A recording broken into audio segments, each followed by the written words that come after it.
and it's a lovely day in paradise. We're in Brunswick Harbour and I'm with Dean Jefferys on his wonderful boat called the Migaloo 2.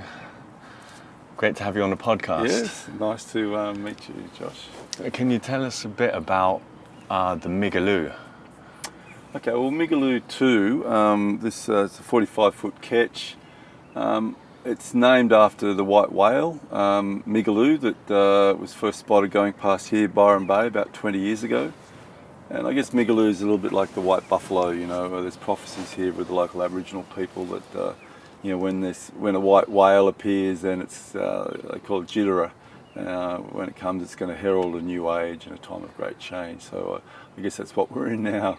So I named the boat after that, and I use Migaloo 2 as a platform really to raise awareness about issues facing the marine environment and the oceans and all the critters that live in it. So I travel, I join the humpback whale migration that goes past here every year for about 3 or 4 months, and go up the coast, up the Great Barrier Reef and Hervey Bay, where they, you know, mate and play and just hang out with the whales, listen to them, do ceremony with them. Yeah, they're like my brothers from another mother.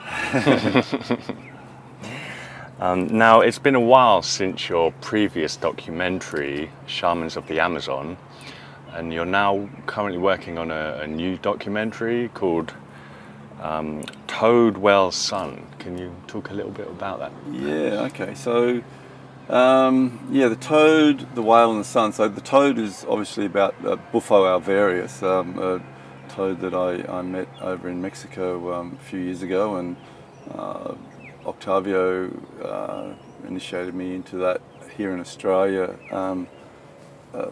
probably about 3 or 4 years ago.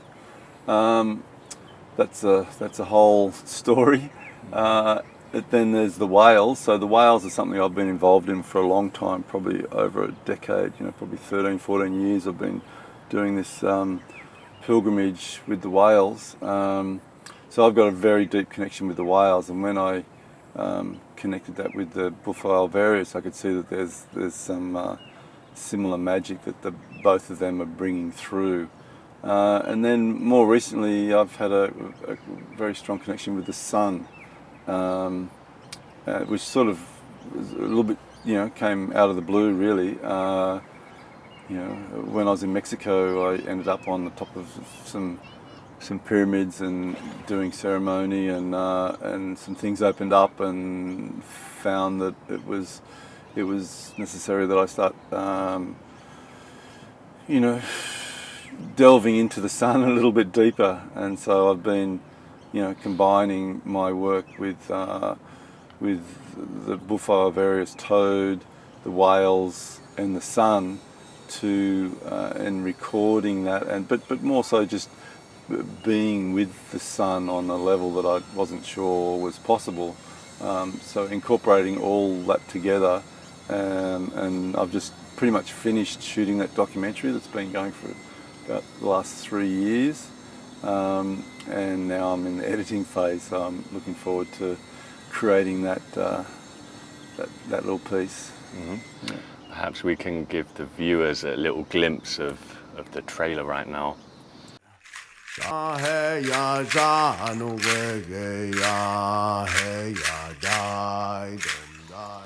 Recently, I had an experience that changed my life forever. I smoked the sacred venom of the Sonoran desert toad.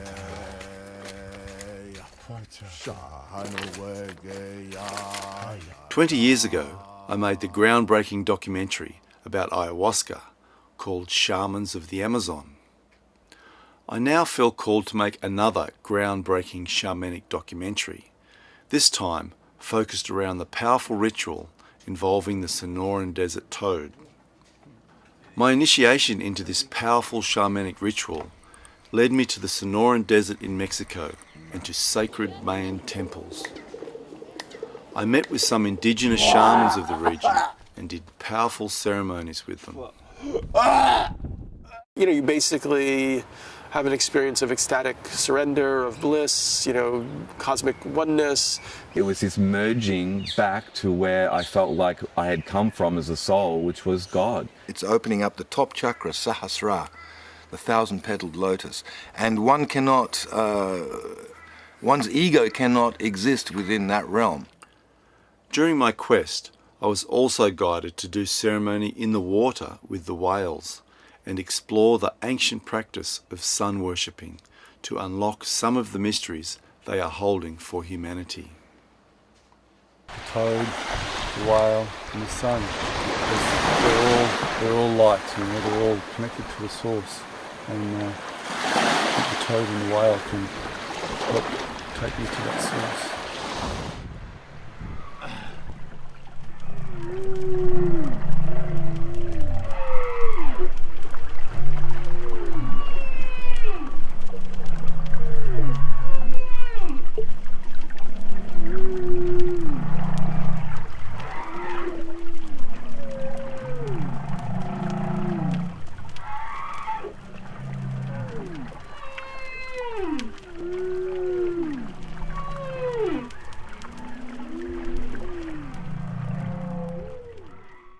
I've been an activist for change for most of my life and have believed that change mainly occurs through the political process. Since being initiated into the mysterious world that the toad reveals, I now feel that the most powerful change occurs first on the quantum level. This film explores how these rituals involving the toad, the whales and the sun can affect shifts in consciousness on a personal and global level and are powerful gateways to returning to oneness.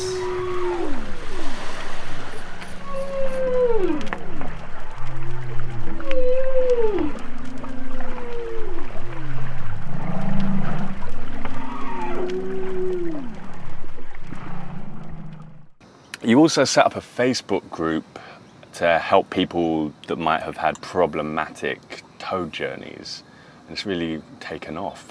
What was the reason for setting it up?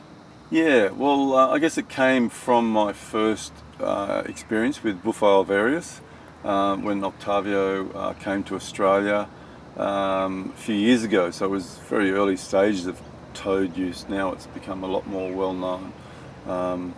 But in those days, we didn't really know what we were stepping into.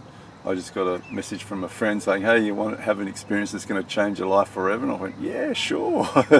So, and like, that's true, life hasn't been the same after. Mm-hmm. So, but it is a very extreme ritual and experience, and some people when they had the experience, when Octavio was here, were left a little bit in shock, you might say.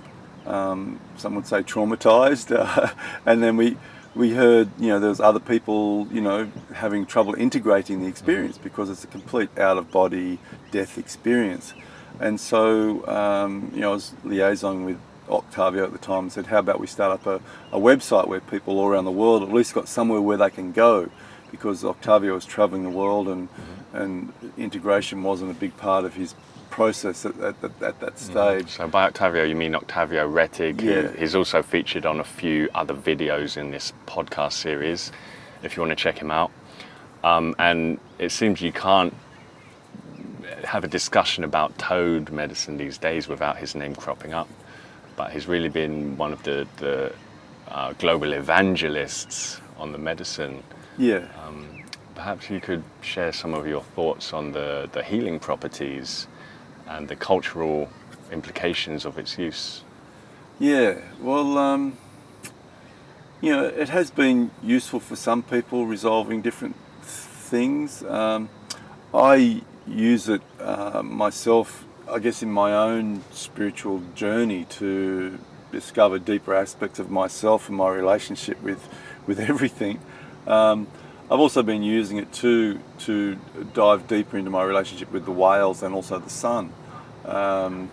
When I'm up sailing with the whales, quite often I'll put the hydrophone in the water and I'll listen to the songs that the whales are singing, and I've been doing that for a while, and sometimes using different, plants or, psychoactive ingredients to deepen my connection. But what I've found has been the most powerful and most dramatic for me is when I journey with the toad medicine while listening to the whale songs, and I find that the whales actually they're aware when I drop into that space, and they take me. They hold my hand and they take me on a journey into their world, which is it's pretty amazing. Something I find, to say the least. Something I find fascinating about whales and dolphins as well is that they actually evolved from their ancestry line came from the sea and then moved onto land and went back into the sea, and that makes them rather unique. And I guess that plays a part in why certain people feel such a strong connection with dolphins and whales, and there's such therapeutic value.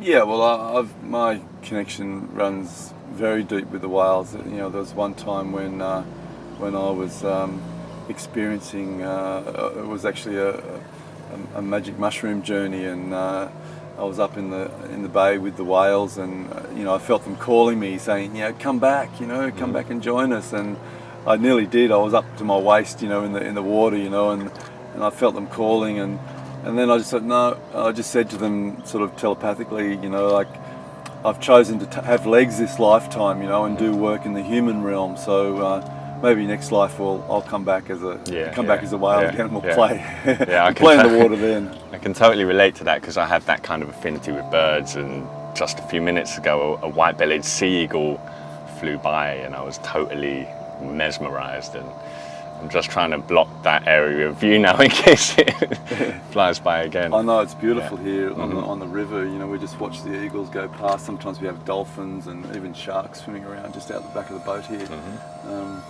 It's a beautiful place where I live on the boat here. So it seems like you've been involved with the shamanic scene and healing for quite a long time now.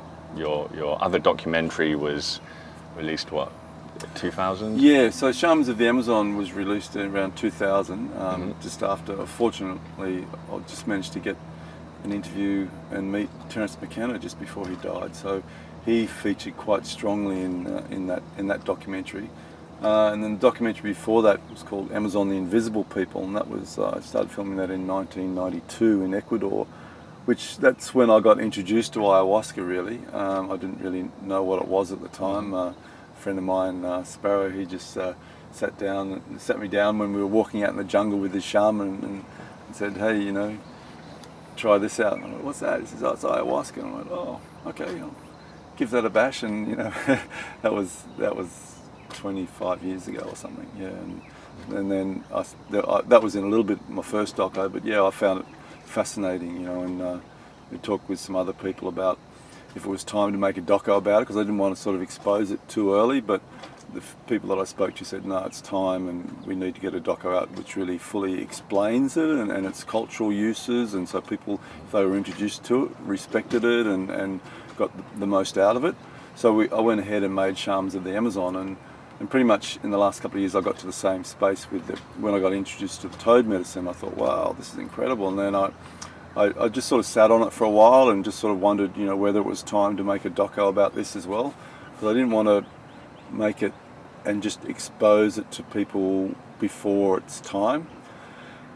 So I've just been sitting on it for the last 3 and a bit years and collecting footage, and then now it's got to the point where you can actually talk about toad medicine in a conversation with someone. They know what you're talking about. It's a little bit like ayahuasca was 10 or 15 years ago. It was just sort of starting to come out, and people but now it's a household word, and now people are going toad medicine, and some of them think it's Cambo. So it's not Cambo. It's not the frog that you put into your skin and it's a cleanser. You actually smoke the Bufo alvarius, and that's from Mexico, not the Amazon. And if you can describe in words the toad experience. Oh, that's the challenge. How do you explain the ineffable? someone asked me that the other day, and the closest thing I could say is like, if you can visualize what it's like being one with God, for 6 minutes, then, that's, you have to use your imagination, what is it like being one with God? I find that quite often if I've had a big dose, like there's all different levels you can go to with it, but sometimes when you have that, quite a large dose with it, and you start merging so much with that energy field, with the God force energy field, that it just becomes too much, and the brain can't handle it, and it just shuts down. So that's when you get like what a lot of people call a whiteout. And at that point, it's just like, I don't know, sticking your finger into a cosmic sort of power socket, and you just, it's too much. There's this, and you can have, at the beginning and the tail end of it, you can remember stuff and pull stuff back, but a lot of times when people have that whiteout experience, it's just, you just go into shutdown mode, because it's too much. It's too much info. It's too much light. It's too much everything. So I prefer to work with the slightly smaller doses, which you still get that experience of merging with God, but you're able to work with it a little bit and bring some of that feeling and energy back with you into the physical body realm. Yeah. And how important do you feel it is to do that work under the watchful eye and guidance of a facilitator or shaman? I think it's very important. The word shaman is sort of a little bit overused and not necessarily in context with this medicine, because there may have been use of it in Mesoamerican times before the Westerns came. In fact, I believe that it was, but I think it was forced underground and possibly completely disappeared, the use of it, over the last 50 years, so 500 years. So now I think that the people are reinventing it, really, and we're working out the best ways of using it, and there's no real ancestral authority around at the moment, because it hasn't been passed down through the bloodline. No cultural background. There's some indigenous groups that are taking it on, like the Tohonos and the Seris. They've been reintroduced to it from other Mexicans or other Westerners or whatever, and to the shamans, who some of them still have an unbroken line using the power plants, the medicine plants, peyote and whatever. So they've taken on the buffo, and then they're guiding people in ceremonies. But as far as shamans go, there's not really any ancestral lineage. But that said, it is important that if you're looking to do research and looking to see if this ritual's for you, that it is really important to do it with someone who knows the terrain, So they can guide you into it. They can help you prepare for it. They hold a immaculate space for you while you're in that space. You have to have a safe container and a clear energy around you. Set and setting is really important in my opinion. And then there's the integration part afterwards. You've completely been disembodied, and your ego's died, and you've seen God, and then what do you do with that? A lot of people have no idea what to do with that when they come back into their body. So that's why it's good to have someone who knows the terrain, who's mapped it a little bit, that can go, okay, well, if you can't sleep, do this. If that's going on, do that. Or if you're feeling anxious, do this. So you really need support if you're going into this ritual, both before, during, and after, big time. And how would you describe these medicines as being a feature in your life? Is it on a healing level, creative level, connecting with nature? Yeah, well, look, when I've just come back from a 3-month sailing journey up the coast with the whales, and part of my big focus then was to connect as deeply as possible with the whale nation, and also with nature. You know, I have a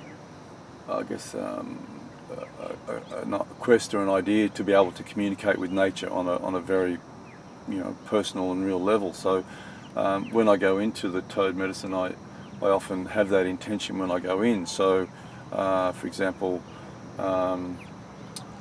you know, I'll be listening to the whales on, you know, with the hydrophone, and then I'll have a pipe with the intention of, you know, opening to the mystery of their songs, and so I can go right into that, and that's amazing, and also combining that also with sun gazing as well. So, you know, I guess using the toad medicine to help me go to different levels of communication with other beings and energy fields like the sun, you know. So yeah, it breaks down the normal construct of what we think, where we have to live, you know, in this matrix, and how we live it, and it breaks all that down so that, you know, there is no real you know, the normal way that we think we're supposed to be and communicate, and everything's separate and stuff. It helps to break down, I guess, the illusion of separation is the classic example, and then so you know, you're able to really merge with these different beings and energy fields on a level which I never even thought was possible. Okay. Now, from the trailer which you showed me earlier of your latest documentary, I couldn't help but notice Darpan featured, and a guy that I met about 2 years ago, a fabulous musician. And what he said about the medicine really struck a chord, because he says it takes you to a conscious realm. I'm not quoting word for word here, but it takes you to a conscious realm where the ego doesn't have the power to enter. Yeah. So it's completely devoid of the ego. So ego-death experience. Yeah, and that for me resonates with the Rinpoche who wrote the Tibetan Book of Living and Dying, who said that there's two beings living within every one of us. One is the ego, the other is your true inner self, which rarely surfaces. So perhaps it takes you directly to your true inner self, or perhaps, as some people think, it takes you to communion with God, which could be one and the same. Yeah, I mean, there's been a few books written now recently. There's one by Martin Ball called, working with the non-dual state. You know, it's been a term that's been phrased a lot about the toad experience, and so this non-dual state is, I guess, a place where there is no I, there is no ego. There's just complete union with the creating force, and from that place, you can merge, but also you can develop a different relationship when you come back from that space. Like when you go into that space, the ego doesn't want to let go, you know, most of the time. You know, it claws and goes, no, I don't want to die, you know. And so, you can work with that. Before I go in, I usually, I don't have much of a conversation these days because I've got a better relationship with my ego, but in the early days, I could feel the resistance and the ego going, no, don't have another ceremony. This is crap. This is ridiculous. We don't want to do that. And then I go, look, ego, it's okay. You're going to die. We're all going to die. Like I have a conversation with it, like it's myself. It's my shadow, or not really my shadow, but myself. And I say, look, we're going to die, but we're going to come back, and we're going to be stronger, and we're going to be better, and we're going to have a better relationship because of it. And so, you can have that you can recognize the separation in a way of your ego, and like you said, your true self, who you are underneath the ego. Yeah, and dying, ego death is becomes not a bad thing. Then it's actually something that you can embrace as a tool to have a better understanding about yourself. And what do you think might be at play when people feel disconnected? With their ego or with themselves? With themselves. Yeah. So there are stories like on the page. Quite often, I'll nearly every week or two, there'll be someone writing in and saying, "Hey, I've had a traumatic experience. I haven't slept for 5 days. I don't know who I am and what's going on." So they've obviously at that point, they've had an issue with their ego. Their ego is just like traumatized, and so people will come on to the page then and say, look, a way to integrate your experience, and make friends with your ego again is, to do this and that, and so there's a whole process of integration after the experience. So it's not like I wouldn't even recommend it to people because it is so extreme that some people pop, but for some people they feel called to do these extreme things, and I'm one of them, and you'll know if you're one if you get the call. It's not for everyone. It's definitely not for everyone. Yeah. But if you do decide to go on this path and you treat it with respect and determination, then the rewards that you'll get, it's worth it. Now, a lot of Eastern philosophies and wisdom traditions rabbit on about the ego being the enemy and attempting to banish the ego, and only then can you achieve enlightenment, something along those lines. But I've always felt like the ego is more like your companion, and I sometimes regard it as like my pet parrot. Sometimes it leads the way. If you're out at sea, you need to find dry land, cast your parrot off to find dry land for you, and then it kind of saves you. But at other times, it can really make you suffer. Yeah, look, there's one ceremony that I did just by myself out in the desert once in Mexico, and I came out of the journey with this song in my head from Skyhook saying, ego is not a dirty word. And it was so funny because what that was showing me was that my relationship with the ego doesn't need to be bad. It's an important relationship, and it's a good relationship, and the ego's there to look after you and protect you and to give you information and guides who you are in a way, and molds who you are. So it doesn't have to be a bad relationship.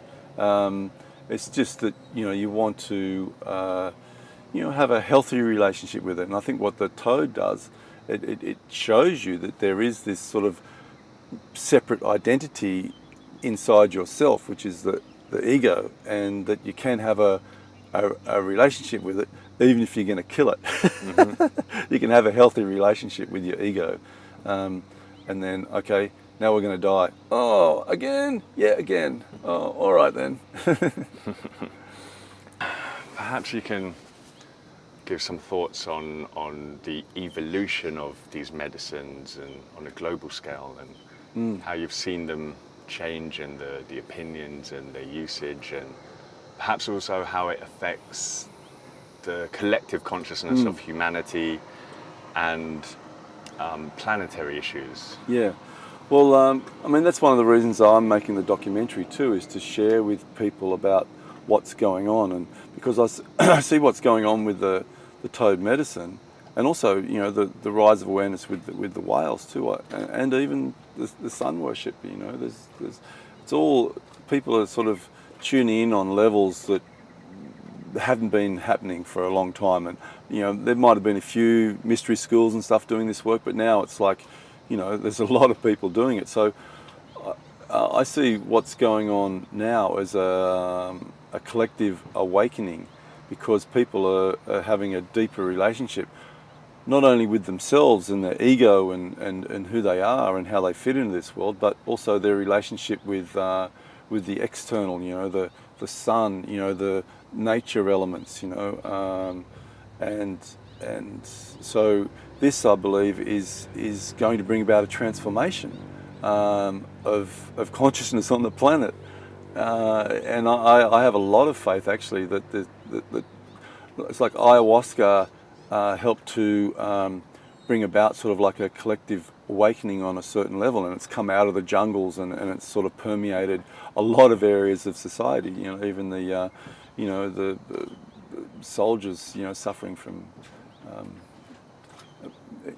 post-traumatic stress disorder are using ayahuasca to resolve a lot of issues. So, you know, the medicine's coming out now to help bring about a change.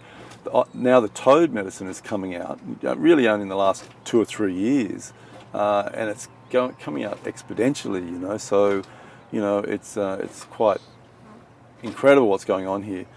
So, you know, I think that there's huge potential with this medicine to bring about a shift, you know, in consciousness that affects the way the future of the planet. I know that's a big call, but that's what I'm working towards, and that's what I'm feeling at the moment. That's why another reason why I'm putting a lot of energy into this page, because I want to make sure that this medicine comes through in the most efficient, effective, and respectful way possible, so that its full potential can be realised. So yeah, this is totally left field experience that's happening here. You know, it's totally the toad has just emerged. You know, it's come out of the desert, out of the Sonora Desert, the only place in the world where a living being, you know, creates 5-MeO-DMT out of its glands, and it's come out to, I think, help humanity to wake up. You know, to see its true relationship with nature and all of life on this planet. And I think it's working. It's happening. It's still got quite a way to go. And you know, this film that I'm making too, I'm hoping to be able to, well, I'm trusting that I'll be able to get all these concepts together and put it together into, you know, 1.5 hour, you know, educational piece that people, you know, get it, you know, and they see what's going on, and then they don't even have to do the ceremony. They can get the download without it, you know, because the teachings will be coming through. I've interviewed, you know, a lot of the world leaders in this field, you know, and the World Buffalo Various Conference in Mexico last year was one of the most incredible gatherings I've ever witnessed, you know, where people from all around the world that have been touched by this medicine have come together and share. So, you know, it's incredible what's happening now, and it's just going exponential. But it's important that it gets held in a sacred container, because it is amazing. It is incredible. So I get a little bit worried when I just see, you know, people accessing it off the internet with no idea of what the background is, and then we get people coming on the page saying, "I've blown my head apart. What do I do?" You know. So there's that risk that's there, and so, you know, I'm working to try and minimise that and trying to help it come in, and people treat it with the respect and, you know, due concern that they need to when they go into this ritual, and that it, you know, it does the medicine does its job that it's come here to do. Yeah. Now, I totally agree with what you just said, and I feel these medicines are the catalysts that we need to make the transition towards a sustainable future, and the desperate need for a shift in the collective paradigm of humanity. But there's no denying that the dominant paradigm is material capitalism and reductionist material science, and some of the more spiritual aspects of these medicines are incompatible with that mindset. So it seems like we need to meet halfway somewhere to help build towards a sustainable future. Yeah, well, I don't know if it's halfway. I think, you know, the current dominant paradigm needs to just move over, you know, and let this new paradigm through. And there's going to be resistance, you know. I mean, we've seen the war on drugs, you know, we've seen people put in jail for, you know, using or supplying this or, you know, ayahuasca medicines. You know, these medicines that show us, you know, that the dominant paradigm and the capitalist system doesn't really serve humanity anymore. We're going down a dead end here, and the oceans, the species extinction, the climate change, all this stuff, we all know. But what it's going to need is a collective shift, and I think that the toad medicine, connected to awareness of nature and everything that comes with it, is a part of that shift that is needed and is what's happening now. And I guess I'm the eternal optimist. I see all this stuff happening as being a part of the waking up process. And if we didn't have I don't even want to say his name, but the various presidents that are around and the forces that are working, if we didn't have those forces, then humanity quite often can get complacent and just be happy with their own little thing and not see us as a global entity and as humans being all related. So it's all perfect on some level, and that's why I see the toad as being perfect too, coming out at this stage to really push us, be it screaming and crying, into the next level of awareness that we need to be at. Doesn't mean that we all have to be activists and get out there in front of the whaling ships or whatever, but to have that awareness of that we are part of this global living organism, and it's important that we see that and do whatever we can to bring that unity back together again that's been lost over the ages. Thank you so much for inviting me to your wonderful boat and for your time and sharing your thoughts.